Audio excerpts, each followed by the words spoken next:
Hello साथियों, कैसे हैं आप सब लोग। आप सब लोग का स्वागत है आपके अपने यूट्यूब चैनल जीएस घर में। हम सब लोग घटना चक्र से आधुनिक भारत कर रहे हैं, आधुनिक इतिहास जो कर रहे हैं हम सब लोग। आज जो होगा किसान आंदोलन और किसान सभा।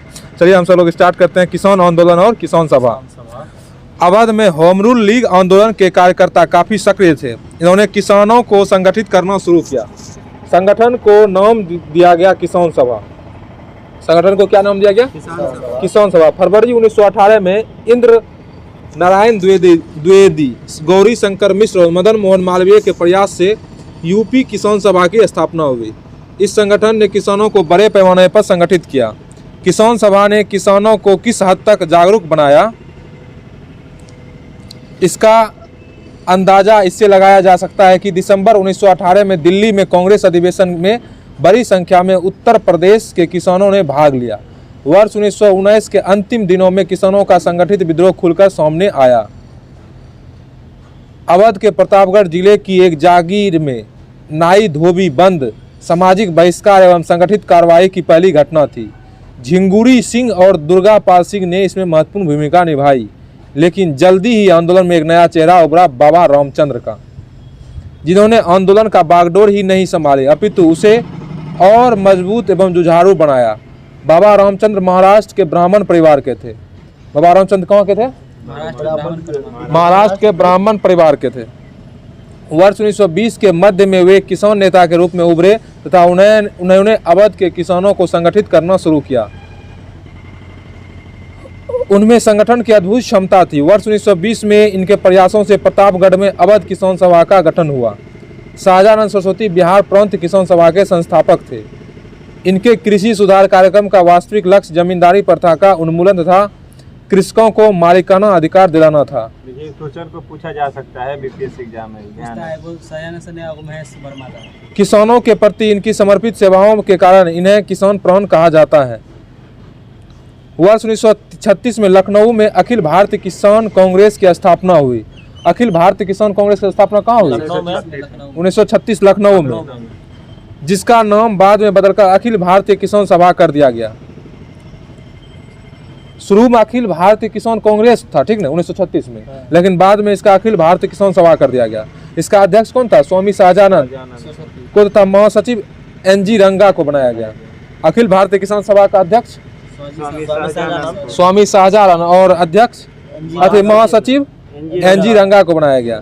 फैजपुर में कांग्रेस सत्र के साथ अखिल भारतीय किसान कांग्रेस का भी दूसरा सत्र चला, जिसकी अध्यक्षता एनजी रंगा ने की। एका आंदोलन का नेतृत्व पिछड़ी जाति के मदारी पासी ने किया था। मदारी पासी ने किया था एका आंदोलन का नेतृत्व 1921-22 में हुआ। एका आंदोलन कब हुआ? 1921-22। इस आंदोलन में जिसकी गतिविधियों के मुख्य केंद्र हरदोई, बाराबंकी, बहराइच तथा सीतापुर थे। किसानों की मुख्य शिकायतें जमींदारों द्वारा लगान में बढ़ोतरी और उपज के रूप में लगान वसूल करने की प्रथा को लेकर थी। किसानों से 50% से अधिक लगान वसूल किया जा रहा था। इस आंदोलन में सरकार को लगान देना बंद किया गया, बल्कि आंदोलनकारियों की प्रमुख मांग थी बढ़ती महंगाई के कारण लगान का नगद में रूपांतरित किया जाए। वर्ष 1928 में सूरत जिले के बारदोली तालुके में गांधीवादी आंदोलन और सत्याग्रह को पर्याप्त सफलता मिली। यहाँ मेहता बंधु सरीखे गांधी जी के अनुयायियों ने वर्ष 1922 से ही निरंतर अभियान चला रखा था। वर्ष 1928 में यह कृषक आंदोलन का नेतृत्व वल्लभ भाई पटेल ने किया था, जो बारदोली सत्याग्रह के नाम से प्रसिद्ध हुआ। इस आंदोलन में सफलता के कारण पटेल को बारदोली की महिलाओं को ने सरदार की उपाधि दिया था। सितंबर 1946 में बंगाल के प्रांतीय किसान सभा द्वारा तिभाग आंदोलन शुरू किया गया। तिभागा आंदोलन किसके द्वारा शुरू किया गया? बंगाल के प्रांतीय किसान सभा के द्वारा 1946 में तिभागा आंदोलन का शुरू हुआ। तिभागा आंदोलन का शुरू कब हुआ? 1946 में। किसके द्वारा?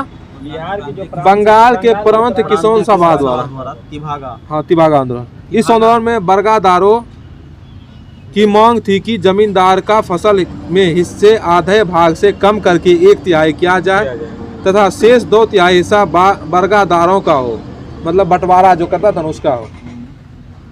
इस आंदोलन के उत्तरी बंगाल के जिले विशेष रूप से प्रभावित हुआ। आचार्य विनोबा भावे सर्वोदय सम्मेलन के सिलसिले में 18 अप्रैल 1951 को तेलंगाना के नलगोंडा जिले में पहुंचे थे। यह जिला उस समय साम्यवादी गतिविधियों का प्रमुख केंद्र था। इसी जिले के पोचमपल्ली गांव में विनोबा जी ठहरे हुए थे। पोचमपल्ली प्रवास के दौरान गांव के 40 हरिजन परिवारों के लिए भूमि की समस्या का समाधान तलाशते समय इसी गांव में जमींदार रामचंद्र रेड्डी ने 100 एकड़ भूमि देने का प्रस्ताव किया। रामचंद्र किसने 100 एकड़ भूमि देने का प्रस्ताव किया? जमींदार रामचंद्र रेड्डी ने। पोचमपल्ली में। हाँ, अतः स्वतः स्फूर्ति प्रस्ताव ही भूदान आंदोलन की उत्पत्ति का स्रोत बना। भूदान आंदोलन। अक्टूबर 1951 से 1957 तक विनोबा जी ने पूरे भारत में 50 मिलियन एकड़ भूमि भूमिहारों के लिए प्राप्त करने के उद्देश्य से भूदान आंदोलन का नेतृत्व किया।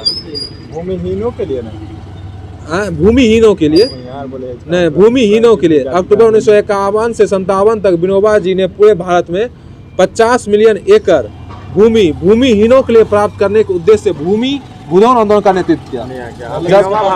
जिसके पास भूमि नहीं था उसको भूमि देने का काम किया, जबकि लगभग 50 लाख एकड़ भूमि प्राप्त हुई थी। 50 लाख एकड़ भूमि प्राप्त हुआ था। अब देखिए इसका क्वेश्चन आंसर है। भारत का सर्वप्रथम किसान आंदोलन था? भारत का सर्वप्रथम किसान आंदोलन था कौन? बिजोलिया आंदोलन था। बिजोलिया आंदोलन का नेतृत्व 1913 में साधु सीताराम दास ने किया था तथा वर्ष 1915 में विजय सिंह पथिक इस आंदोलन से जुड़े। बिजोलिया आंदोलन किससे संबंधित था? किसान आंदोलन से। किसान आंदोलन। और 1913 में स्टार्ट हुआ साधु सीताराम दास ने, लेकिन 1915 में विजय सिंह पथिक इसमें जुड़ गए।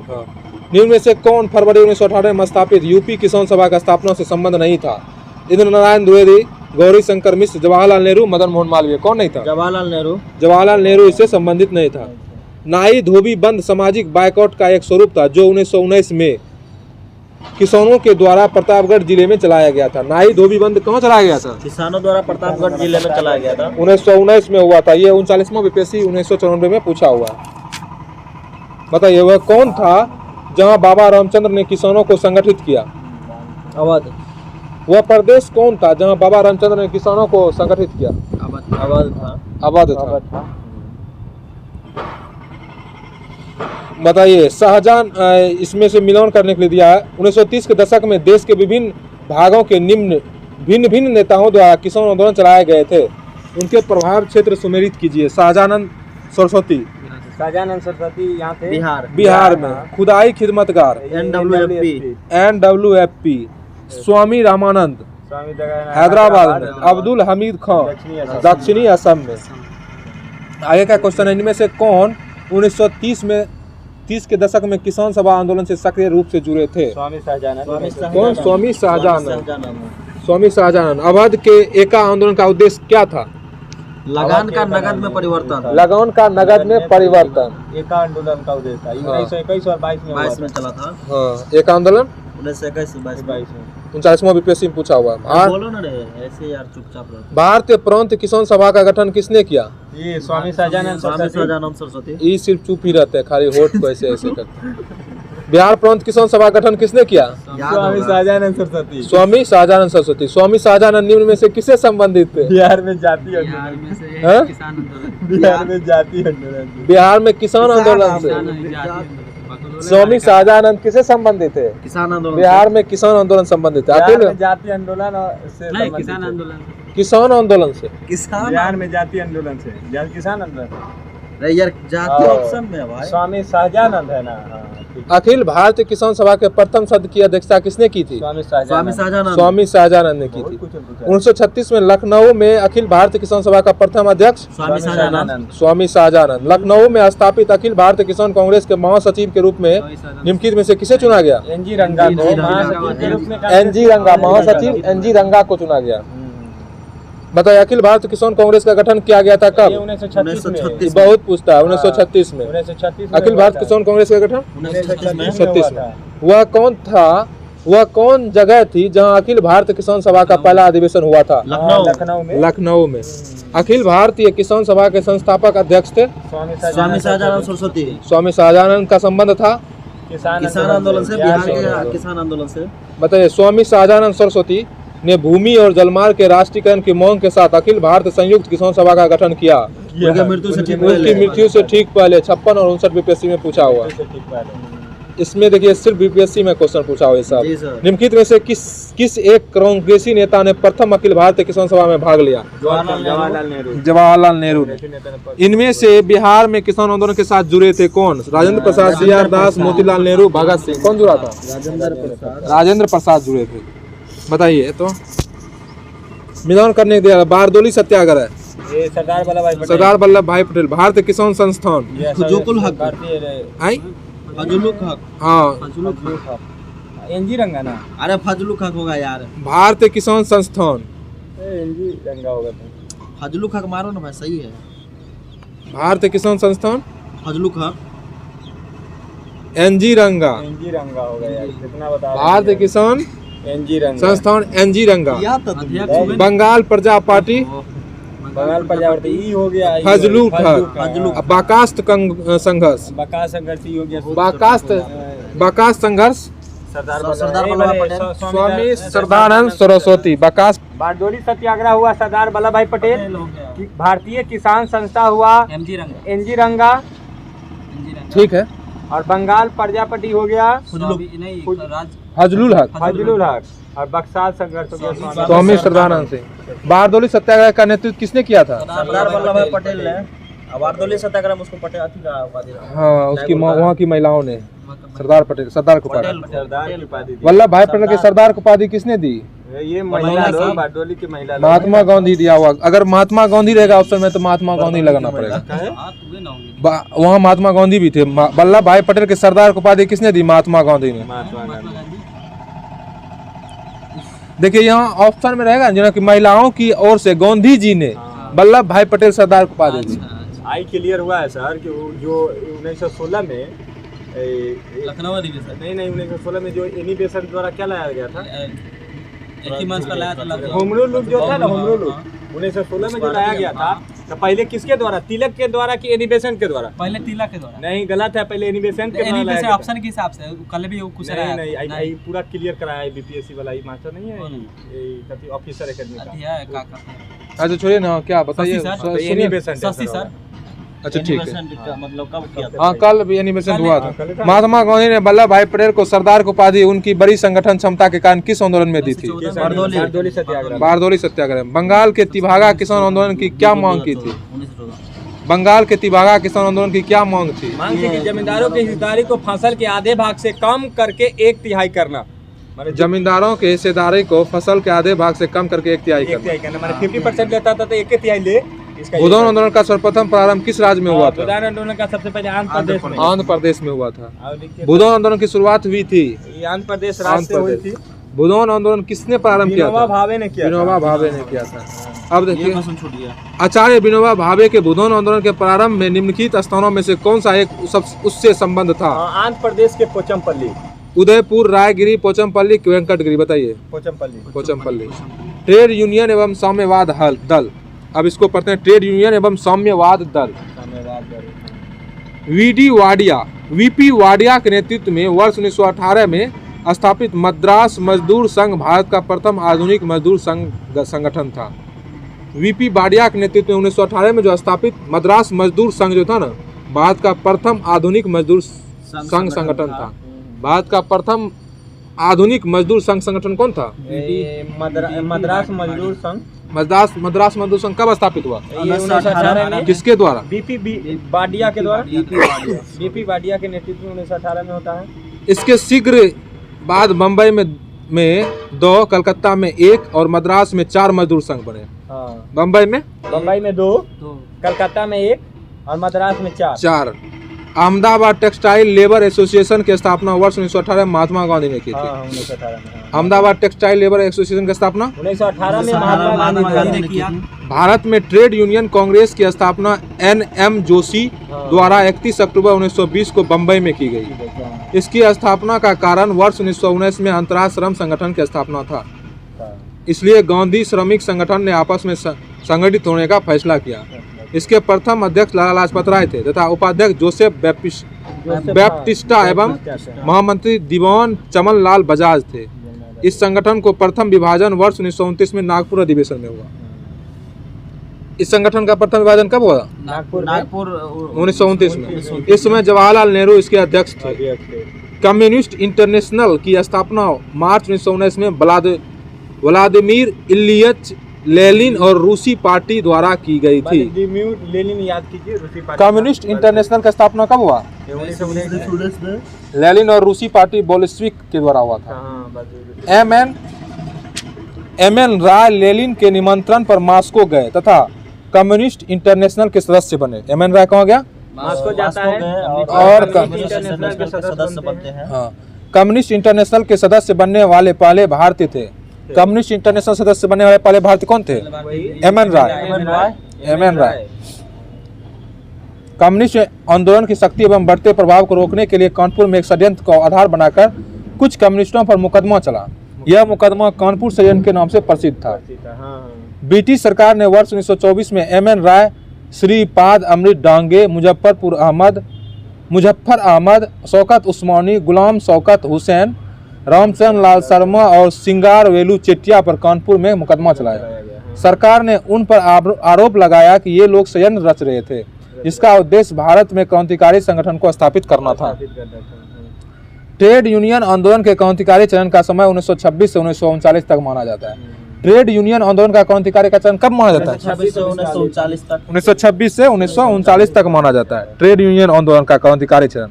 इस आंदोलन एम.एन. राय, मुजफ्फर अहमद, श्रीपाद ए डांगे, शौकत उस्मानी आदि भारत में ट्रेड यूनियन आंदोलन के प्रमुख नेता थे। वर्ष 1940 में रेडिकल डेमोक्रेटिक दल की स्थापना एम.एन. राय ने की थी। सोमेंद्रनाथ टैगोर ने 1934 में revolutionary communist party of India की स्थापना की थी। Revolutionary communist party of India का स्थापना कब हुआ था? 1934 में सोमेंद्रनाथ टैगोर के द्वारा। अब देखिए इसका क्वेश्चन आंसर है, भारत में 1918 में प्रथम मजदूर संघ की स्थापना किसने किया था? वीपी बाडिया ने किया था। निम्नलिखित में से किसने अहमदाबाद टेक्सटाइल लेबर एसोसिएशन का स्थापना की थी? महात्मा गांधी ने। भारत ट्रेड यूनियन कांग्रेस के अध्यक्ष कौन थे? लाला लाजपत राय। भारत ट्रेड यूनियन कांग्रेस अध्यक्ष कौन थे? लाला लाजपत राय थे। ठीक है। बम्बई में अखिल भारतीय व्यापार संघ के कांग्रेस की स्थापना कब हुई?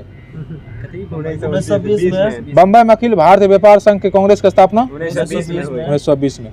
अखिल भारतीय ट्रेड यूनियन कांग्रेस के 1920 में मुंबई में हुए प्रथम अधिवेशन की अध्यक्षता की थी लाला लाजपत राय ने की थी। 1920 में मुंबई में प्रथम अधिवेशन अध्यक्षता लाला लाजपत राय।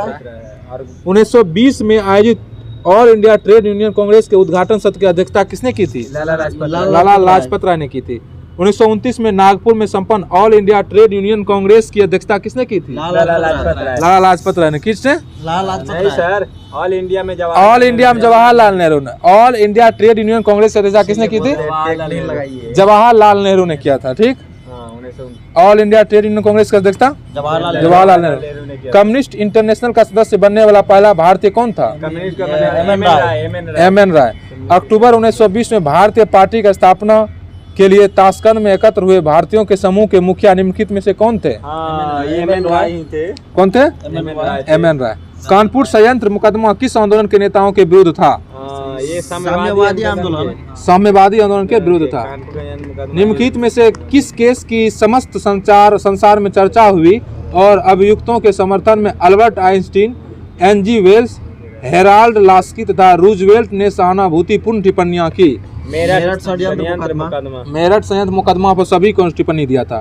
ट्रेड यूनियन आंदोलन की क्रांतिकारी चरण कब था? 26 से 39। 1926 से 1939।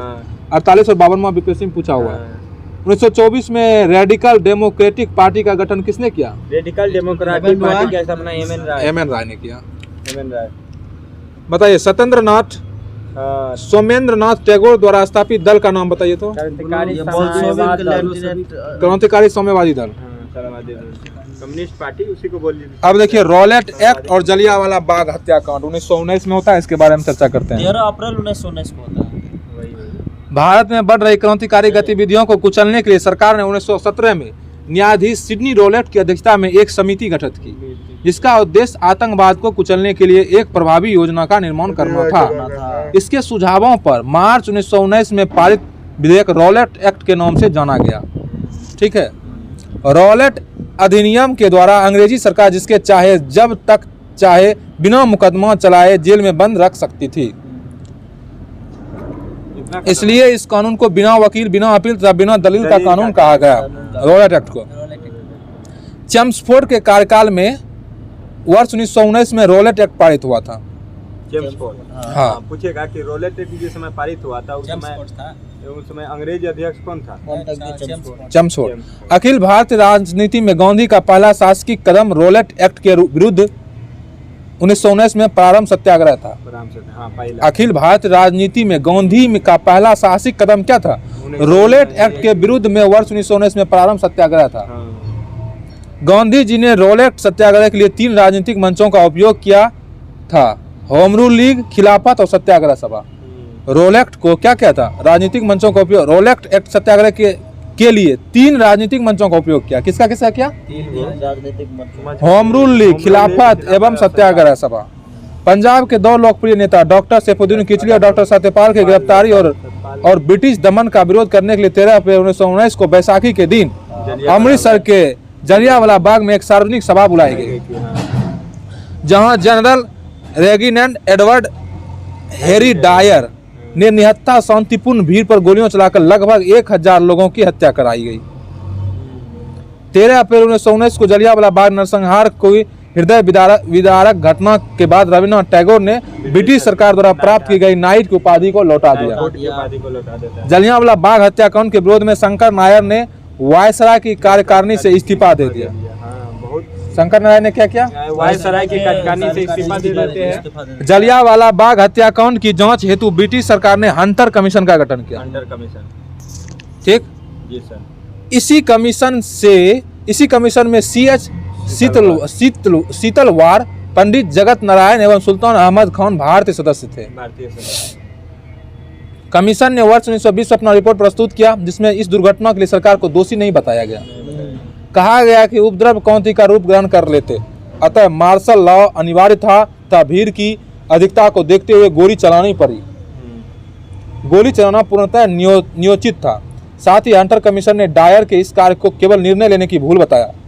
जनरल डायर को उसके अपराध के लिए नौकरी से हटना पड़ा, किंतु ब्रितानी अखबारों ने उसे ब्रिटिश साम्राज्य का रक्षक एवं ब्रितानी लॉर्ड सभा ने उसे ब्रिटिश साम्राज्य का शेर कहा। किसको? डायर को। ब्रिटिश साम्राज्य था ना, इसको सरकार ने उनकी सेवाओं के लिए उसे मौन की तलवार को उपाधि दी। मौन की तलवार को उपाधि दिया किसको? जनरल डायर को। मार्च 1940 में पंजाब के क्रांतिकारी नेता उधम सिंह ने जलियांवाला बाग के नरसंहार का बदला लेने के लिए इस हत्याकांड के समय पंजाब के लेफ्टिनेंट गवर्नर रहे इस माइकल ओ डायर की लंदन में हत्या कर दी थी। बाद में जाके लंदन में हत्या कर दी। गोली चलाने वाला था हैरी डायर, लेकिन इसका जो हेड था, लेफ्टिनेंट गवर्नर था, माइकल ओ डायर था। पंजाब का वो मतलब लेफ्टिनेंट ओ गवर्नर था, वो उसका मतलब डेथ हो चुका था जब तक उसको मारा तब तक। ठीक है, लंदन में जाकर उसको जाकर पूछा। जलियांवाला बाग नरसंहार पर कांग्रेस जॉन सचिव की रिपोर्ट के प्रारूप को लिखने का कार्य महात्मा गांधी को सौंपा गया था। जलियांवाला बाग नरसंहार को मॉन्टेग्यू ने निवारक हत्या की संज्ञा दी। दीनबंधु CF एंड्रयूज ने इस हत्या को जानबूझकर की गई क्रूर हत्या कहा था। अब इसका क्वेश्चन आंसर देखते हैं। भारतीय स्वतंत्रता संग्राम के दौरान रॉलेट एक्ट ने किस कारण से सार्वजनिक रोष उत्पन्न किया? इन लोगों के बिना मुकदमा चलाए, इसने लोगों को बिना मुकदमा चलाए जेल भेजने के लिए अधिकृत किया था, इसलिए लोगों ने इस पर विरोध जताया। रॉलेट एक्ट लाने का क्या प्रयोजन था? इसका प्रयोजन था कि राष्ट्रीय क्रांतिकारी गतिविधियों पर रोक लगाना। इसमें था होम रूल लीग था, खिलाफत था और सत्याग्रह सभा का खत्म करना। इसका यही उद्देश्य था। ठीक है सर। नहीं, ये उद्देश्य नहीं था। क्या था? तो दूसरा चीज है, गांधी जी ने रॉलेट एक्ट के लिए 3 राजनीतिक मंच का उपयोग किया। वो चीज है, मतलब रॉलेट एक्ट के विरोध करने के लिए गांधी जी ने 3 राजनीतिक मंचों का उपयोग किया, जैसे होम रूल लीग चलाया, खिलाफत आंदोलन चलाया, सत्याग्रह सभा चलाया। ठीक ना। रॉलेट एक्ट भारत में लागू किया गया था 1919 में। रॉलेट एक्ट का लक्ष्य था बिना मुकदमा चलाए बंदी बनाना और मुकदमों की सुनवाई संक्षिप्त प्रक्रिया द्वारा करना। यही रॉलेट एक्ट का लक्ष्य था, इसीलिए भारतीयों ने इसका विरोध किया। जब रॉलेट एक्ट पारित हुआ था उस समय भारत का वायसराय कौन था? लॉर्ड चेम्सफोर्ड था। रोलेट एक्ट का भारतीय राष्ट्रीय कांग्रेस ने विरोध किया क्योंकि इसका लक्ष्य था व्यक्तिगत स्वतंत्रता की सीमित करना, ठीक ना। अखिल भारतीय राजनीति में गांधी का पहला साहसिक कदम था रोलेक्स सत्याग्रह। IAS 1999 में पूछा हुआ क्वेश्चन है। बताइए, रोलेट एक्ट के विरोध में किसने लगान न देने का आंदोलन चलाने का सुझाव दिया था? Swami Shraddhanand. The anarchical and revolution crime act 1919 को सामान्य बोलचाल में कहा जाता था रोलेट एक्ट। कौन सी महत्वपूर्ण घटना जलियांवाला बाग नरसंहार के तुरंत पूर्व घटी थी? रोलेट एक्ट का बनना। रोलेट एक्ट का बनना। जलियांवाला बाग हत्याकांड हुआ 13 अप्रैल 1919। जलियांवाला बाग नरसंहार किस गांधीवादी सत्याग्रह के संबंध में हुआ? रोलेट सत्याग्रह। वर्ष 1919 में भारतीय इतिहास से संबंध है। जलियांवाला बाग का तस्वीर। जनरल डायर का नाम किस घटना से जुड़ा हुआ है? जलियांवाला बाग। काफी संख्या में लोग अमृतसर के जलियांवाला बाग में 13 अप्रैल 1919 को एकत्रित हुए थे गिरफ्तारी के विरोध में। डॉक्टर सतपाल को गिरफ्तार किया गया था। सैफुद्दीन किचलू और सतपाल को। जलियांवाला बाग में प्रदर्शन के लिए क्यों लोग जमा हुए थे? क्योंकि उसने किचलू और सत्यापाल को बंदी बना के किचलू और सत्यपाल को बंदी बना लिया था। 30 मई 1919 को अपना अलंकरण भारत सरकार को लौटाने वाले व्यक्ति थे रविन्द्रनाथ टैगोर। जलियांवाला बाग हत्याकांड 1919 में पंजाब में हुए अत्याचारों से अपने विरोध के रूप में किस विख्यात व्यक्ति ने ब्रिटिश सरकार द्वारा प्रदान की गई नाइट की उपाधि को वापस लौटा दिया? रविन्द्रनाथ टैगोर ने। किसके विरोध प्रदर्शन के अभिप्राय के रूप में रविन्द्रनाथ टैगोर ने अपनी नाइट की उपाधि त्याग दिया?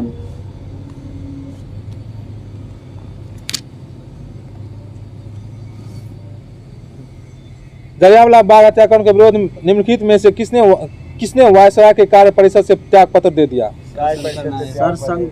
सर शंकरन नायर ने वायसराय के पद से अपना त्याग पत्र दे दिया। बताइए, निम्न में से किसके द्वारा जलियांवाला कांड के विरोध में सर की उपाधि दी गई? सर की उपाधि त्याग दी। रविन्द्रनाथ टैगोर ने उपाधि त्याग दिया था। हंटर एक्ट की नियुक्ति की गई थी जलियांवाला बाग हत्याकांड के बाद। जलियांवाला बाग हत्याकांड के बाद। जलियांवाला बाग हत्याकांड के लिए जिम्मेदार ओ डायर को निम्न में से किसने मार डाला? उधम सिंह ने लंदन में मारा किसको? जनरल ओ डायर को मारा। डायर तो गोली चलाया था ना, ओ डायर को मारा। जलियांवाला बाग नरसंहार पर कांग्रेस जांच समिति की रिपोर्ट के प्रारूप लिखने का कार्य किसको सौंपा गया था? महात्मा गांधी को सौंपा गया था। 1919 में जघन्य जलियांवाला बाग हत्याकांड के समय भारत का वायसराय कौन था? लॉर्ड क्या कहता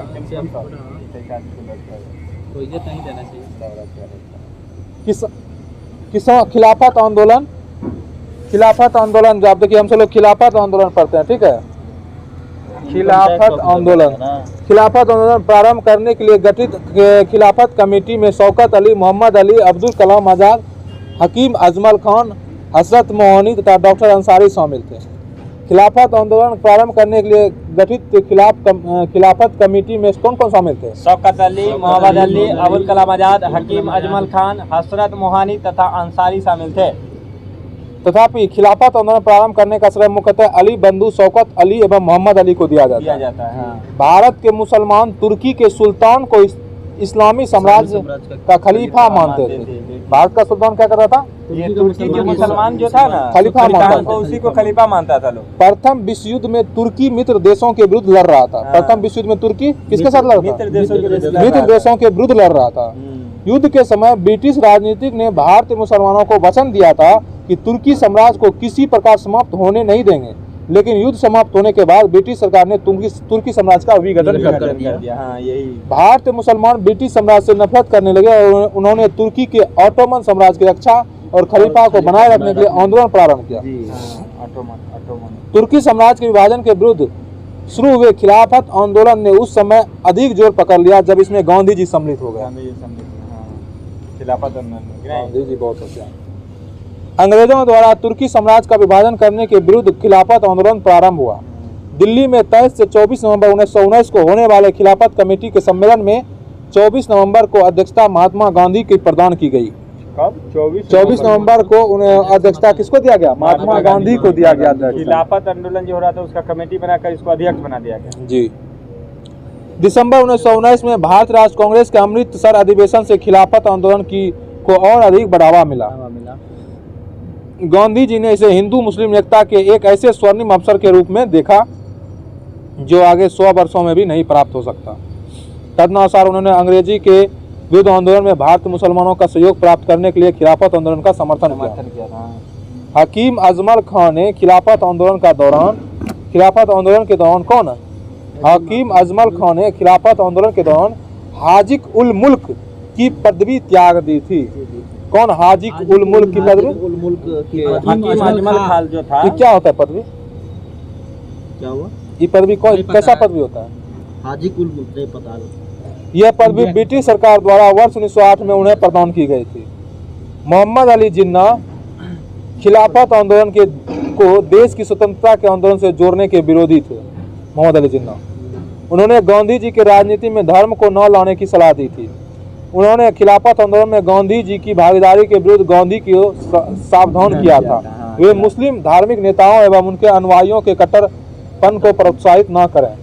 मौलाना मोहम्मद अली, शौकत अली, अब्दुल कलाम आजाद, हकीम अजमल खां और हसरत मोहनी खिलाफत आंदोलन में गांधी जी के प्रमुख सहयोगी थे। सिर्फ जिन्ना को छोड़ के। तो राजनीतिक था। सितंबर 1920 में कलकत्ता में हुए कांग्रेस के अधिवेशन का प्रमुख मुद्दा जलियांवाला बाग कांड और खिलाफत आंदोलन था। खिलाफत आंदोलन में मदन मोहन मालवीय सम्मिलित नहीं हुए थे, ये पूछेगा। खिलाफत आंदोलन में कौन सम्मिलित नहीं हुआ था? मदन मोहन मालवीय नहीं हुए थे तथा उन्होंने इस आंदोलन में कांग्रेस की भागीदारी का विरोध किया था।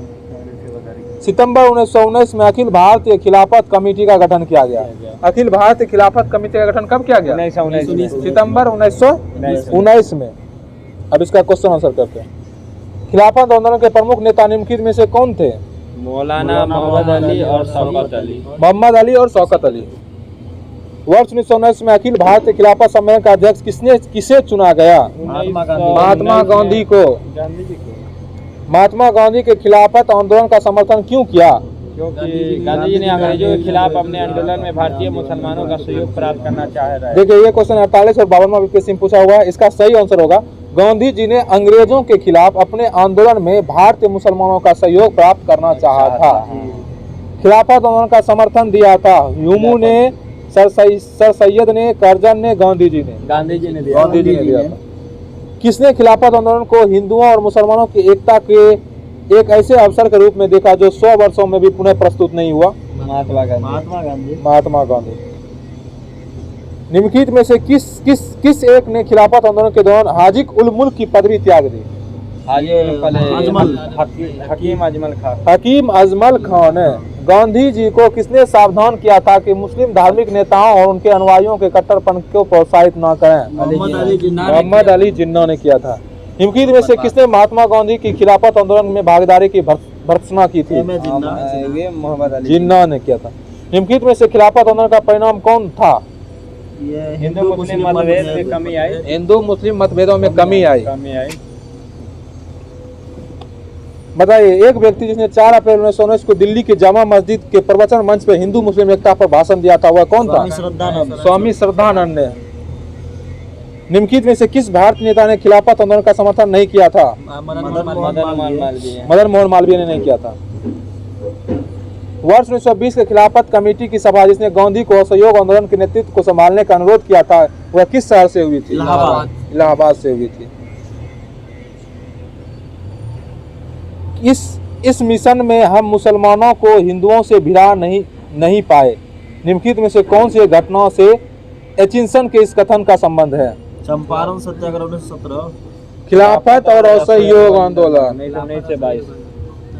1921 का मोपला आंदोलन की शाखा थी? 1921 में खिलाफत आंदोलन। मोपला आंदोलन की शाखा कौन थी? खिलाफत आंदोलन। अब असहयोग आंदोलन पढ़ते हैं, ठीक ना? असहयोग आंदोलन। देखिए, सितंबर 1920 में कलकत्ता में संपन्न भारत राष्ट्र कांग्रेस के विशेष अधिवेशन में महात्मा गांधी ने असहयोग के प्रस्ताव को प्रस्तावित किया था। हाँ वही पढ़ता। जिसका CR दास ने विरोध किया था। असहयोग का प्रस्ताव पारित किया महात्मा गांधी, लेकिन इसका विरोध कौन किया? CR दास ने इसका विरोध किया। दिसंबर 1920 में नागपुर में कांग्रेस के वार्षिक अधिवेशन में असहयोग प्रस्ताव व्यापक चर्चा हुई तथा इसका अनुसमर्थन किया गया। नागपुर अधिवेशन में असहयोग प्रस्ताव CR दास ने ही प्रस्तावित किया था। बताइए, वहाँ विरोध कर दिया था, यहाँ प्रस्तावित किया। नागपुर अधिवेशन में कौन प्रस्तावित किया? CR दास ने असहयोग आंदोलन। गांधी जी द्वारा असहयोग आंदोलन 1 अगस्त 1920 को प्रारंभ किया गया। 1 अगस्त 1920 कब असहयोग आंदोलन? 1 अगस्त 1 अगस्त 1920 को गांधी जी द्वारा असहयोग आंदोलन पारित किया गया। पश्चिमी भारत, बंगाल तथा उत्तरी भारत में असहयोग आंदोलन को अभूतपूर्व सफलता मिली। असहयोग आंदोलन के दौरान ही मोतीलाल नेहरू, लाला लाजपत राय, सरदार वल्लभ भाई पटेल, जवाहरलाल नेहरू तथा राजेंद्र प्रसाद न्यायालय का बहिष्कार कर आंदोलन में कूद पड़ा। ये सब तो कौन था? वकील था। सब जो है ना वो न्यायालय का अति किया। उसके बाद राजेंद्र प्रसाद था, हमको लगा महेंद्र प्रसाद इसका भाई था, वो भी तो वकील था जाना। गांधी जी ने असहयोग आंदोलन शुरू होने के 1 वर्ष के भीतर स्वराज प्राप्त करने का नारा दिया। असहयोग आंदोलन के 1 वर्ष के भीतर गांधी जी ने क्या बोला? स्वराज करने का नारा दिया था। इसके साथ ही सरकारी उपाधि, स्कूल, न्यायालय तथा विदेशी सामानों का पूर्णतः बहिष्कार की योजना भी थी। असहयोग आंदोलन की अनेक सफलताएं हैं। इसी आंदोलन ने पहली बार देश की जनता को इकट्ठा किया। गांधी जी पे भरोसा भी किया था। अब भारतीय कांग्रेस पर कोई यह आरोप नहीं लगा सकता था कि वह कुछ मुट्ठी भर लोगों का प्रतिनिधित्व करती है। इस आंदोलन की सबसे बड़ी विशेषता यह रही कि उसने जनता को आधुनिक राजनीति से परिचित करवाया, उनमें आज़ादी की भूख जगाई। मालाबार की घटनाओं के बावजूद इस आंदोलन में बड़े पैमाने पर मुसलमानों की भागीदारी और सांप्रदायिक एकता आंदोलन की कोई छोटी उपलब्धि नहीं थी। साथ ही इस आंदोलन से जनता के मन से ब्रिटिश शक्ति का भय हट गया। किस आंदोलन से? असहयोग आंदोलन से। स्टार्ट कब होता है? 1 अगस्त 1920 को। 1 अगस्त 1920। महात्मा गांधी किया। जिस समय गांधी जी भारत आए उस समय प्रथम विश्व युद्ध चल रहा था। उन्होंने सरकार के युद्ध प्रयासों में मदद की, जिसके लिए सरकार ने केसरी हिंद से सम्मान किया गया। मदद किया। हाँ, मदद किया था प्रथम विश्व युद्ध में, जिसे उन्होंने असहयोग आंदोलन में वापस कर लिया।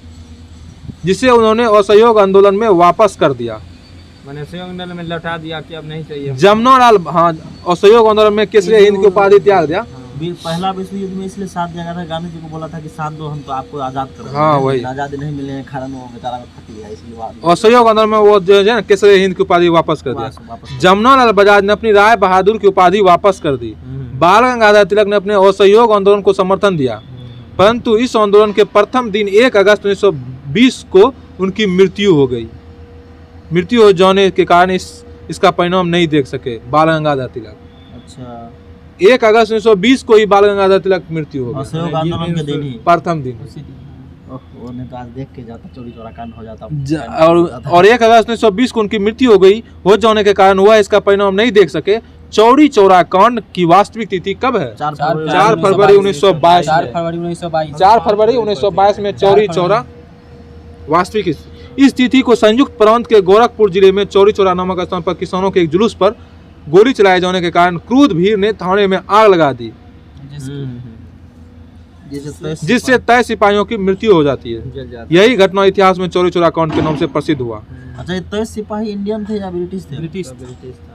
ब्रिटिश हो, जो भी हो, इसमें नहीं दिया हुआ है। ना ब्रिटिश। चौरी चौरा कांड से क्षुब्ध होकर महात्मा गांधी ने असहयोग आंदोलन को वापस ले लिया। ठीक है, पूरा देश परेशान हो गया कि वापस कैसे ले। 12 फरवरी 1922 को बारदोली में हुई कांग्रेस की बैठक में आंदोलन को स्थगित करने का निर्णय लिया गया। कहाँ में आंदोलन को स्थगित करने का निर्णय लिया? बारदोली में। इस घटना के समय गांधी जी गुजरात के बारदोली में सामूहिक सत्याग्रह द्वारा सविनय अवज्ञा आंदोलन शुरू करने का तैयार कर लिए। मतलब कि असहयोग आंदोलन के जैसे ही खत्म होता है तो कौन स्टार्ट हो जाता है? यह पूछता है कि असहयोग आंदोलन के खत्म होने के बाद कौन आंदोलन स्टार्ट होता है? सविनय अवज्ञा आंदोलन प्रारंभ करने की तैयारी कर रहे थे। 24 फरवरी 1922 को आयोजित अखिल भारतीय कांग्रेस समिति की दिल्ली में बैठक हुई, जिसमें ऐसी सभी गतिविधियों पर रोक लगा दी गई जिससे कानून का उल्लंघन होता है। इसी आंदोलन में असहयोग आंदोलन वापस लेने के कारण डॉक्टर मुंजे के द्वारा गांधी के खिलाफ निंदा प्रस्ताव लाया। गांधी के खिलाफ निंदा प्रस्ताव कौन लाया? डॉक्टर मुंजे ने। रविन्द्रनाथ टैगोर आंदोलन एवं विरोध प्रदर्शन के विपरीत रचनात्मक कार्यक्रम को विशेष महत्व प्रदान करते थे, जिसके कारण उन्हें विदेशी वस्त्रों की होली जलाने के विपरीत गांधी को रचनात्मक कार्यक्रम अपनाने की बात अपने पत्र में कही। असहयोग आंदोलन के दौरान रविन्द्रनाथ टैगोर ने विदेशी पत्रों को जलाए जाने के अविवेकी या निष्ठुर बर्बादी कहा था। कौन बोला था? रविन्द्रनाथ टैगोर ने कहा था कि विदेशी कपड़े को आप जो जला रहे हैं ये आपका बर्बादी है। असहयोग आंदोलन के दौरान काशी विद्यापीठ बनारस में वर्ष 1921 में, गांधी जी विद्यापीठ अहमदाबाद में, काशी विद्यापीठ बनारस में वर्ष 1921 में, और गुजरात विद्यापीठ अहमदाबाद में वर्ष 1920 में, तथा जामिया मिलिया इस्लामिया अलीगढ़ में 1920 में, जो बाद में दिल्ली ले जाया गया, स्थापित हुआ था। तो देखिए, असहयोग आंदोलन के दौरान काशी विद्यापीठ बनारस में 1921 में, और गुजरात विद्यापीठ बनारस में 1920 में, और जामिया मिलिया इस्लामिया अलीगढ़ में, गुजरात है तो गुजरात में, गुजरात विद्यापीठ अहमदाबाद में, जामिया मिलिया इस्लामिया अलीगढ़ 1920 में, बाद में इसको दिल्ली ले गया गया। हाँ, मदन मोहन मालवीय ने वर्ष 1916 में बनारस हिंदू विश्वविद्यालय की स्थापना की थी और वर्ष 1919 से 1939 तक वे इसके कुलपति रहे थे। मदन मोहन मालवीय 1916 में बनारस। चलिए हम लोग क्वेश्चन आंसर करते हैं। अब हम लोग क्वेश्चन आंसर करते हैं। असहयोग आंदोलन का क्वेश्चन आंसर। निम्नलिखित में से किसने 1920 के नागपुर भारतीय राष्ट्रीय कांग्रेस के अधिवेशन में असहयोग के प्रस्ताव को प्रस्तावित किया था? सीआर दास। पहले ये विरोध किया था, बाद में प्रस्तावित किया नागपुर में। भारत राष्ट्र कांग्रेस ने पहला असहयोग आंदोलन किस वर्ष शुरू किया? 1920 को। भारत राष्ट्र कांग्रेस ने असहयोग आंदोलन किस वर्ष प्रारंभ किया? 1920। महात्मा गांधी द्वारा चलाया गया प्रथम जन आंदोलन था असहयोग आंदोलन। खिलाफत के प्रश्न पर असहयोग आंदोलन कब शुरू हुआ? 1920। निम्न में से कौन सा एक असहयोग आंदोलन को प्रारंभ करने का कारण नहीं था? नमक कानून नहीं था। नमक कानून। खिलाफत का प्रश्न, नमक कानून, पंजाब में अत्याचार, रोलेट एक्ट, कौन सही होगा? नमक कानून। बताइए, एक वर्ष में स्वराज का नारा गांधी जी ने कब दिया? असहयोग आंदोलन के समय। असहयोग आंदोलन के समय। 1919 के सुधारों को भारतीयों की आकांक्षाओं को पूर्ण करने में असफलता के साथ भारत राष्ट्र कांग्रेस ने स्वराज अथवा स्वशासन हेतु आंदोलन किया। नेतृत्व में किसके नेतृत्व में? महात्मा गांधी के नेतृत्व में। एक वर्ष के भीतर स्वराज की प्राप्ति का लक्ष्य था असहयोग आंदोलन का। निम्नलिखित कथनों में से कौन सा असहयोग आंदोलन के संबंध में सही नहीं है? कथन एक है, इस आंदोलन की अवधि 1920-1922 तक थी। एक वर्ष के भीतर स्वराज की प्राप्ति इसका लक्ष्य था। इसमें बहिष्कार की योजना थी। एम.एन. जिन्ना ने इस आंदोलन को समर्थन किया था। एम.एन. जिन्ना ने इसका आंदोलन का समर्थन नहीं किया था। गांधी जी के, अब देखिए आगे का क्वेश्चन है, गांधी जी के असहयोग आंदोलन में लोगों को शराब से परहेज करने का आग्रह किया गया। फलस्वरूप सरकार के राजस्व में भारी कमी आई। एक प्रदेश की सरकार ने लोगों को फिर से शराब पीने को प्रेरित करने के लिए प्रमुख व्यक्तियों की एक सूची प्रस्तावित की। जो शराब पीते थे उस प्रदेश का नाम बताइए। बिहार रहा होगा। बिहार। बिहार ठीक रहेगा। 64 बीपीएससी में पूछा हुआ है। ब्रिटिश सरकार ने महात्मा गांधी को जो उपाधि दी थी और जिसे उन्होंने असहयोग आंदोलन में वापस कर दिया था, वह थी केसर हिंद। निम्न में से किसने असहयोग आंदोलन के दौरान अपनी वकालत छोड़ दी थी? चित्तरंजन दास, मोतीलाल नेहरू, सीआर दास, विठल भाई पटेल, वल्लभ भाई पटेल और राजेंद्र प्रसाद। निम्नलिखित में से किसने असहयोग आंदोलन को समर्थन दिया परंतु इसके परिणाम नहीं देख सका? किस क्षेत्र में राहुल संकृत्यान 1920 के असहयोग आंदोलन में सक्रिय थे? छपरा में। राहुल संकृत्यान अब की बार बीपीएससी में पूछेगा। निम्नलिखित में से कौन चौरी चौरा कांड की वास्तविक तिथि है? 4 फरवरी 1922। 4 फरवरी 1922। 5 फरवरी। चौरी चौरा किस जनपद में स्थित है? चौरी चौरा गोरखपुर। गोरखपुर। चौरी चौरा गोरखपुर उत्तर प्रदेश के। महात्मा गांधी ने असहयोग आंदोलन स्थगित कर दिया क्योंकि चौरी चौरा कांड में हिंसा भड़क उठी थी और इसको बर्दाश्त करना सबसे बड़ी बात नहीं है। असहयोग आंदोलन 1920 में प्रारंभ हुआ। बताइए यह कब समाप्त हुआ? 1922 में। दिल्ली में 24 फरवरी 1922 को आयोजित अखिल भारतीय कांग्रेस समिति की बैठक में असहयोग आंदोलन वापस लेने के लिए गांधी जी के विरुद्ध निंदा प्रस्ताव किसने प्रस्तुत किया? डॉक्टर मुंजे ने गांधी जी के निंदा प्रस्ताव को पारित किया।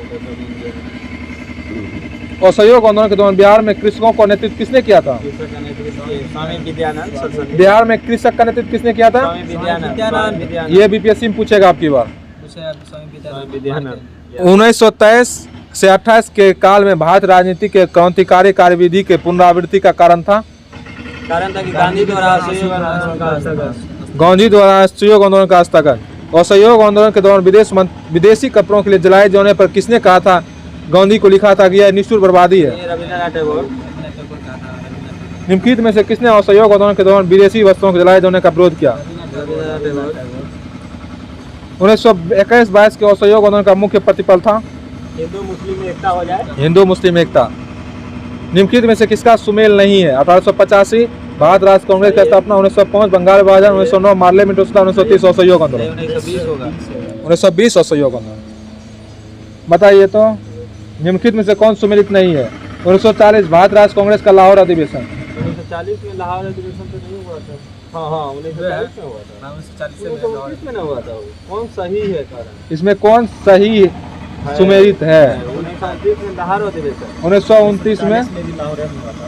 एक के बार थोड़ी ना 29 बताइए सही नहीं होता। निम्न में से कौन सही सुमेलित है? 1940 में भारत राष्ट्र कांग्रेस का लाहौर अधिवेशन, ये गलत है। 1929 में होता। 1931 में राजगुरु को फांसी, ये सही है। 1921 में असहयोग आंदोलन का प्रारंभ, गलत है। 1920 में रोलेट टैक्स सत्याग्रह, नहीं। 1919 में रोलेट टैक्स सत्याग्रह हुआ था। बताइए असहयोग आंदोलन के दौरान किसने पटना कॉलेज छोड़ा जबकि उसकी परीक्षा केवल 20 दिन ही बचे थे? प्रकाश नारायण। बाप रे, जयप्रकाश नारायण ने पटना कॉलेज छोड़ा जबकि उसका परीक्षा 20 दिन ही बचा था। निम्न में से किसने असहयोग आंदोलन विरोधी सभा का स्थापना की? ये तो ये जरा विवादित है। अब देखिए हम सब लोग स्वराज पार्टी का गठन जो होता है 1923 में, उसको अब देखते हैं। स्वराज पार्टी का गठन 1923 में, ठीक है। वर्ष 1919 के भारतीय शासन अधिनियम द्वारा स्थापित केंद्रीय तथा प्रांतीय विधानमंडलों का कांग्रेस ने गांधी जी के निर्देशानुसार बहिष्कार किया था और वर्ष 1920 के चुनावों में भाग नहीं लिया। असहयोग आंदोलन की समाप्ति और गांधी जी की गिरफ्तारी के बाद देश के वातावरण में एक अजीब निराश का माहौल बन गया था। ऐसी स्थिति में मोतीलाल नेहरू तथा सी.आर. दास ने एक नई विचारधारा को जन्म दिया। मोतीलाल नेहरू तथा सी.आर. दास ने कांग्रेस को विधान मंडलों के भीतर प्रवेश कर अंदर से लड़ाई लड़ने का विचार प्रस्तुत किया था। वर्ष देखिए मोतीलाल नेहरू तथा सी.आर. दास ने कांग्रेसों के विधान मंडलों के भीतर प्रवेश कर अंदर से लड़ाई लड़ने का विचार प्रस्तुत किया था। वर्ष 1923 के चुनावों के माध्यम से विधानमंडल में पहुंचने की योजना बनाई, किंतु 1922 में कांग्रेस के गया अधिवेशन में बहुमत के साथ इस योजना का अस्वीकार किया गया। सी.आर. दास ने कांग्रेस की अध्यक्षता से त्यागपत्र दे दिया और जनवरी 1923 में मोतीलाल नेहरू के साथ मिलकर स्वराज पार्टी की स्थापना किया। स्वराज पार्टी का स्थापना जनवरी 1923 में मोतीलाल नेहरू और सी.आर. दास। इस पार्टी का मुख्य उद्देश्य चुनावों के माध्यम से काउंसिलिंग में प्रवेश कर तथा उन्हें काम न करने देकर वर्ष 1919 के भारत शासन अधिनियम का अनुच्छेदन करना था। सी.आर. दास स्वराज पार्टी के अध्यक्ष था। मोतीलाल नेहरू इसके महासचिव थे। स्वराज पार्टी के अध्यक्ष कौन थे? सी.आर. दास और मोतीलाल नेहरू महासचिव। थे। श्रीनिवास अयंगर तथा एन.सी. केलकर स्वराज दल के प्रमुख नेता थे। वर्ष 1925 में विट्ठल भाई पटेल सेंट्रल लेजिस्लेटिव असेंबली का अध्यक्ष चुना गया। 1925 में विट्ठल भाई पटेल जो है ना सेंट्रल लेजिस्लेटिव असेंबली का अध्यक्ष चुना गया। स्वराजियों की एक महत्वपूर्ण उपलब्धि थी चित्तरंजन दास को देश बंधु के नाम से जाना जाता था। देश बंधु का तात्पर्य होता है the friend of nation. Chittaranjan Das England से वकालत की पढ़ाई करने के बाद स्वदेश आकर बैरिस्टर हो गए तथा वकील के रूप में इनकी सबसे बड़ी सफलता अलीपुर बम कांड केस में अरविंद घोष का बचाव करना था। अलीपुर बम कांड में किसका बचाव किया? नहीं, अलीपुर बम अरविंद घोष का बचाव करते हैं चित्तरंजन दास। हाँ, अलीपुर बम कांड केस में अरविंद घोष का बचाव कौन किया? चित्तरंजन दास ने। इसने कहा था स्वराज आम जनता के लिए होना चाहिए, केवल वर्गों के लिए नहीं। 16 दिसंबर 1922 को इंडिपेंडेंस पार्टी बनाने का निर्णय मदन मोहन मालवीय तथा मोतीलाल नेहरू ने लिया था। इंडिपेंडेंस पार्टी बनाने का निर्णय किसने लिया था? मदन मोहन मालवीय और मोतीलाल नेहरू। मदन मोहन मालवीय और मोतीलाल नेहरू ने लिया था 16 दिसंबर 1922 को। मदन मोहन मालवीय हिंदू महासभा के संस्थापक सदस्य थे। अब इसका क्वेश्चन आंसर करते हैं। निम्न में से किसने स्वराज पार्टी निर्माण के लिए कांग्रेस के अध्यक्ष पद से त्याग दिया था? सी.आर. दास। स्वराज पार्टी का गठन देश की सफलता के बाद हुआ। असहयोग आंदोलन स्वराज दल की स्थापना असफलता के बाद हुई, असहयोग आंदोलन को असफलता के बाद हुआ। स्वराज पार्टी का संस्थापित किया था सीआर दास मोतीलाल नेहरू। 1923 में स्वराज पार्टी का गठन किसने किया? सीआर दास और मोतीलाल नेहरू। मोतीलाल नेहरू और सीआर दास ने 1923 में गठित पार्टी का नाम क्या था? स्वराज पार्टी। निम्नलिखित में से कौन स्वराज पार्टी से संबंधित नहीं थे? मोतीलाल नेहरू, सीआर दास, एनसी केलकर, राजेंद्र प्रसाद। राजेंद्र प्रसाद नहीं थे। बिहार में स्वराज दल का गठन किसने किया? हाँ, बिहार में स्वराज दल का गठन श्री कृष्ण सिंह ने किया। स्वतंत्रता पूर्व भारत में निम्नलिखित में से किसने केंद्रीय विधानसभा में स्वराज दल का समर्थन किया था? एमएन जिन्ना, मोहम्मद अली जिन्ना ने केंद्रीय विधानसभा में स्वराज दल का समर्थन किया था। निम्नलिखित में से कौन देश बंधु के नाम से प्रसिद्ध है? चित्तरंजन दास। चित्तरंजन दास। स्वराज आम जनता के लिए होना चाहिए, केवल वर्गों के लिए नहीं। प्रसिद्ध सभी के सीआर दास ने कहा था। कांग्रेसी नेता द्वारा मार्कंडेय चेम्सफोर्ड की रिपोर्ट की निंदा करने पर कई नरमपंथियों ने पार्टी को छोड़कर निम्न में से कौन सी पार्टी का गठन किया? Indian liberal federation. इस क्वेश्चन को एक बार सुनिए और। कांग्रेसी नेताओं द्वारा मार्कंडेय चेम्सफोर्ड रिपोर्ट की निंदा करने पर कई नरमपंथियों ने पार्टी को छोड़कर निम्न में से कौन सी पार्टी का गठन किया? Indian liberal federation. Central legislative assembly का प्रथम भारतीय अध्यक्ष कौन था? ये विठल भाई ji Patel. Central legislative assembly का विठल जी पटेल। वे राष्ट्र नेता कौन थे जो 1925 में सेंट्रल लेजिस्लेटिव असेंबली का अध्यक्ष चुना गया था? विठल भाई पटेल। अब देखिए इसका पूरा क्वेश्चन हो गया। आप पढ़ते हैं हम लोग साइमन कमीशन 1927। साइमन कमीशन 1927 पढ़ते हैं, ठीक है। वर्ष 1919 के मॉन्टेग्यू चेम्सफोर्ड एक्ट में 10 वर्ष पर इसकी समीक्षा हेतु एक संवैधानिक आयोग के गठन का प्रावधान था। 1919 के मॉन्टेग्यू चेम्सफोर्ड एक्ट में 10 वर्ष पर इसकी समीक्षा हेतु संवैधानिक आयोग का एक गठन का प्रावधान था। आयोग को यह देखना था कि यह अधिनियम व्यवहार में कहां तक सफल रहा था, उत्तरदायी शासन की दिशा में कहां तक प्रगति करने की स्थिति में है। नवंबर 1927 में साइमन कमीशन अथवा भारतीय संवैधानिक आयोग की नियुक्ति तत्कालीन कंजर्वेटिव ब्रिटिश प्रधानमंत्री स्टैनली बाल्डविन द्वारा की गई थी। साइमन कमीशन किसके द्वारा किया गया था? साइमन कमीशन 1927 में स्टैनली बाल्डविन। ब्रिटिश का प्रधानमंत्री उस समय कौन था? स्टैनली बाल्डविन द्वारा की गई थी। जॉन साइमन की अध्यक्षता में गठित इस आयोग में कुल 7 सदस्य थे। चूंकि इसमें सभी सदस्य क्या था? अंग्रेज थे तथा कोई भी भारतीय इसका सदस्य नहीं था, इसलिए भारतीयों ने इसे श्वेत कमीशन कहकर इसका बहिष्कार किया। साइमन कमीशन का बहिष्कार किया, श्वेत कमीशन समझकर एवं विरोध किया। साइमन कमीशन 3 फरवरी 1928 को बम्बई पहुंचा। बम्बई पहुंचता है कब साइमन कमीशन? बम्बई पहुंचता है 3 फरवरी 1928 को।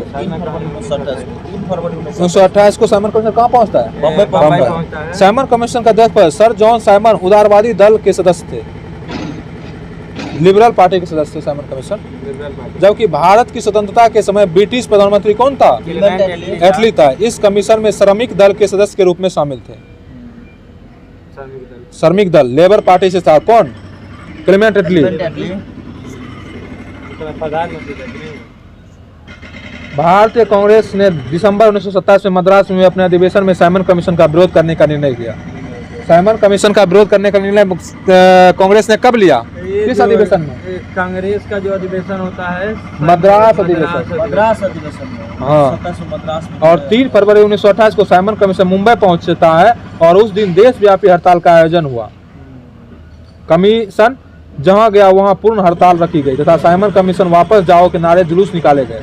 लाहौर में साइमन कमीशन विरोधी जुलूस का नेतृत्व करते समय पुलिस के लाठीचार्ज में लाला लाजपत राय गंभीर रूप से घायल हो गए। कहाँ में? लाहौर में। पुलिस द्वारा की गई इस बर्बरतापूर्ण पिटाई के कारण लाला लाजपत राय की मृत्यु हो जाती है। लाला लाजपत राय 1865 से 1928 तक जीवित रहा। पंजाब के प्रमुख राजनीतिक नेता थे लाला लाजपत राय। कहाँ कहते हैं? पंजाब के प्रमुख, जिन्होंने ब्रिटिश राज के विरुद्ध स्वतंत्रता आंदोलन का नेतृत्व किया। उन्हें पंजाब केसरी की उपाधि दी गई। साइमन कमीशन के प्रत्युत्तर में नेहरू रिपोर्ट तैयार की गई थी। साइमन कमीशन के उत्तर में कौन रिपोर्ट? नेहरू रिपोर्ट तैयार की गई थी 1928 में, जिसमें भारत के नए डोमिनियन संविधान का खाका था। मतलब नेहरू रिपोर्ट में क्या था? भारत का नया डोमिनियन राज दिया जाए, ठीक ना। इसे तैयार करने वाले सर्वदलीय समिति के अध्यक्ष मोतीलाल नेहरू थे। कौन थे? मोतीलाल बड़का नेहरू। जवाहरलाल नेहरू इसके सचिव थे। मोतीलाल नेहरू जो खाका तैयार किया था, जवाहरलाल नेहरू क्या था, इसके सचिव थे। 2 मुस्लिम सहित कुल 9 लोग इस समिति के सदस्य थे। नेहरू रिपोर्ट में भारत के लिए पूर्ण स्वतंत्रता के स्थान पर डोमिनियन स्टेट की बात कही गई थी। ये पूछेगा नेहरू रिपोर्ट में क्या बात कही गई थी? डोमिनियन स्टेट की बात की गई। पूर्ण स्वतंत्रता पूर्ण स्वतंत्रता के स्थान पर डोमिनियन स्टेट की बात कही गई थी। इसमें सांप्रदायिक आधार पर पृथक निर्वाचक मंडलों का स्थान पर अल्पसंख्यक हेतु आरक्षित स्थानों के लिए संयुक्त निर्वाचन क्षेत्र का प्रस्ताव था। ठीक है, इसमें सांप्रदायिक आधार पर पृथक निर्वाचक मंडलों का स्थान पर अल्पसंख्यक हेतु आरक्षित स्थानों के लिए संयुक्त निर्वाचन क्षेत्र प्रस्ताव था। साथ ही इसके तहत प्रस्तावित संविधान में भारतीयों के लिए भाषण देने, समाचार पत्र निकालने, सभाएं करने, संगठन बनाने आदि की स्वतंत्रता के अधिकार सहित मौलिक अधिकारों का भी प्रावधान किया गया था। और वर्ष 1928 में इंडिपेंडेंस फॉर इंडियन लीग का गठन जवाहरलाल नेहरू ने किया था। इंडिपेंडेंस फॉर इंडियन लीग का गठन किसने किया था? जवाहरलाल नेहरू ने 1928 इंडिपेंडेंस फॉर इंडियन लीग का गठन 1928 में जवाहरलाल नेहरू ने किया था। तथा सुभाष चंद्र बोस ने मिलकर किया था। इंडिपेंडेंस फॉर इंडियन लीग का गठन जवाहरलाल नेहरू तथा सुभाष चंद्र बोस ने 1928 में किया था। इस लीग का उद्देश्य था डोमिनियन स्टेट से आगे पूर्ण स्वतंत्रता की मांग को मुखर करना था। ठीक, अब इसका क्वेश्चन आंसर करते हैं। ठीक है, बताइए साइमन कमीशन भारतवर्ष किस आया, कब आया? 1928 को आया। 3 फरवरी 1928 को नहीं, ये मुंबई आया 3 फरवरी 1928 को। ठीक ना, भारत नहीं है। साइमन कमीशन भारत किस वर्ष पहुंचा? 1928 को। बताइए साइमन कमीशन का होने के विरुद्ध भारतीय जन आंदोलन क्यों हुआ? हाँ, उसमें कोई भी भारत सदस्य नहीं था। साइमन आयोग नियुक्त किया गया था कब? कब किया? 1927 में। 1927 में नियुक्त किया गया 8 था। नवंबर 1927 को साइमन कमीशन का गठन होता है और 3 फरवरी 1928 को ये बम्बई में पहुंचता है। बताइए 1928 में साइमन कमीशन भारत के किस उद्देश्य से आया? ये आया था प्रशासनिक सुधार करने के लिए। प्रशासनिक सुधार करने के लिए। निम्नलिखित में से साइमन कमीशन का कौन एक सदस्य उदारवादी दल का था? उदारवादी दल का सर जॉन साइमन उदारवादी दल का था। साइमन कमीशन का सदस्य था लेकिन वो उदारवादी दल का था। Sir John Simon. किसके सुझाव पर भारतीयों का साइमन कमीशन से बाहर रखा गया था? किसके सुझाव पर? Lord Irwin. इरविन के सुझाव पर भारतीयों को बाहर रखा गया था। बहुत इरविन खच्चर। साइमन कमीशन की सिफारिश के संदर्भ में निम्नलिखित में से कौन सा एक कथन सही है? कौन सा कथन सही है? इसने प्रांत में द्वैत शासन को उत्तरदायी सरकार द्वारा प्रतिस्थापित करने की संस्तुति की। यही सही। लाला लाजपत राय घायल हुए थे। पंजाब केसरी की उपाधि किसको दी गई? पंजाब केसरी लाला लाजपत राय। पंजाब केसरी। नेहरू रिपोर्ट तैयार की गई थी ये तो एमएल नेहरू, मोतीलाल नेहरू। निम्नलिखित में से किसने सर्वप्रथम भारत के लिए औपनिवेशिक स्वराज की मांग की थी? औपनिवेशिक स्वराज की मांग की थी जयकर। तेज बहादुर सप्रू और जयकर ने। किसने? औपनिवेशिक स्वराज की मांग किसने की थी? तेज बहादुर सप्रू और जयकर ने। बताइए नेहरू रिपोर्ट डैश की अध्यक्षता में एक कमेटी द्वारा तैयार किया गया था और इसका विषय डैश था। तैयार किया गया था मोतीलाल नेहरू। देखिए ये जो है मोतीलाल नेहरू द्वारा और भारत में संवैधानिक व्यवस्थाएं बनाए रखने का इसका विषय था। बताइए मुस्लिम लीग ने निम्नलिखित में से किस अधिवेशन में M.A. जिन्ना ने अपना 14 सूत्री प्रस्ताव रखा? 1929 के दिल्ली में मुस्लिम लीग का अधिवेशन हुआ। ठीक है, अच्छा, मुस्लिम का, जिसमें जिन्ना ने नेहरू रिपोर्ट के विरोधापूर्व 14 सूत्रीय प्रस्ताव रखा था। ठीक है, कहाँ? दिल्ली में हुआ था। अच्छा, और उसमें जिन्ना ने 14 सूत्रीय मांग को रखा था। ठीक, अब देखिए क्वेश्चन है कांग्रेस दल की उग्र शाखा ने जिसके एक प्रमुख नेता जवाहरलाल नेहरू थे इंडिपेंडेंस फॉर इंडिया लीग की स्थापना की, वह लीग किसके विरोध में स्थापित हुई थी? नेहरू रिपोर्ट के लिए वह स्थापित हुए थे। अब देखिए कांग्रेस का लाहौर अधिवेशन और पूर्ण स्वराज का मांग कब हुआ था? 1929 में कांग्रेस का लाहौर अधिवेशन। ठीक, देखिए वर्ष 1921 में अहमदाबाद अधिवेशन में मौलाना हसरत मोहनी ने प्रस्तावित किया कि स्वराज को सभी प्रकार के विदेशी नियंत्रण से मुक्त संपूर्ण स्वतंत्रता या संपूर्ण स्वराज के रूप में परिभाषित किया जाए। किसने कहा था? मौलाना हसरत मोहनी। 1921 में अहमदाबाद अधिवेशन में मौलाना हसरत मोहनी ने प्रस्ताव किया कि स्वराज के सभी प्रकार के विदेशी नियंत्रण से मुक्त संपूर्ण स्वतंत्रता या संपूर्ण स्वराज के रूप में परिभाषित किया जाए और इसे कांग्रेस का लक्ष्य माना जाए। वर्ष 1921 में कांग्रेस के अहमदाबाद अधिवेशन का अध्यक्ष कौन था? CR दास चुने थे, किंतु उनके जेल होने के कारण हकीम अजमल खान ने इस अधिवेशन की अध्यक्षता की थी। देखिए 1919 में किसको चुना गया था? चित्तरंजन दास को किया गया। चित्तरंजन दास को चुना गया, लेकिन चित्तरंजन दास को जेल हो जाता है। और उसके बाद कौन आता है? हकीम अजमल खान इस अधिवेशन का अध्यक्षता करता है। कांग्रेस के कलकत्ता अधिवेशन में ब्रिटिश सरकार को यह अल्टीमेटम दिया गया कि वह 1 वर्ष में नेहरू रिपोर्ट स्वीकार कर ले या कांग्रेस द्वारा प्रारंभ किए जाने वाले जन आंदोलन को सामना करें। नेहरू रिपोर्ट को अल्टीमेटम दिया गया उसको, अंग्रेज को 1 माह में या तो आप नेहरू रिपोर्ट को स्वीकार करें, नहीं तो जन आंदोलन होगा। निर्धारित समय सीमा में सरकार द्वारा कोई निश्चित उत्तर न मिलने की स्थिति में दिसंबर 1929 में पंडित जवाहरलाल नेहरू की अध्यक्षता में कांग्रेस का ऐतिहासिक लाहौर अधिवेशन होता है। इसमें पूर्ण स्वराज की मांग हो जाती है। 1921 देखिए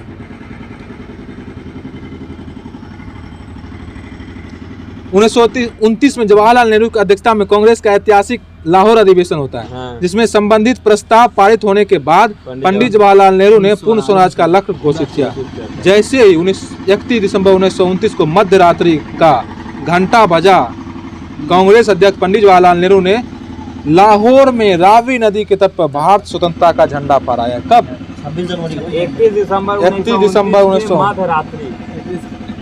कांग्रेस कार्य समिति द्वारा 2 जनवरी 1930 की अपनी बैठक में यह निर्णय लिया कि 26 जनवरी 1930 का दिन संपूर्ण स्वराज दिवस के रूप में मनाया जाएगा। 31 दिसंबर को जो है ना मध्यरात्रि में झंडा फहराता है लाहौर के रावी नदी पर, और उसके बाद निर्णय लेता है कि 26 जनवरी 1930 को पूर्ण स्वराज का दिवस मनाएंगे हम सब लोग, तथा 26 जनवरी को प्रत्येक वर्ष पूर्ण स्वाधीनता दिवस के रूप में मनाने लगा।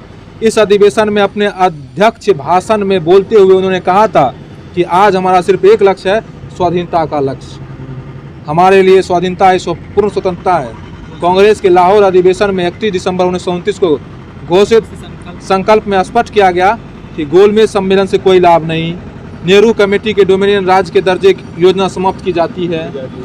स्वराज शब्द स्वराज का अर्थ है पूर्ण स्वतंत्रता, तथा अखिल भारतीय कांग्रेस जब उचित समझेगी नागरिक अवज्ञा आंदोलन प्रारंभ करेगी।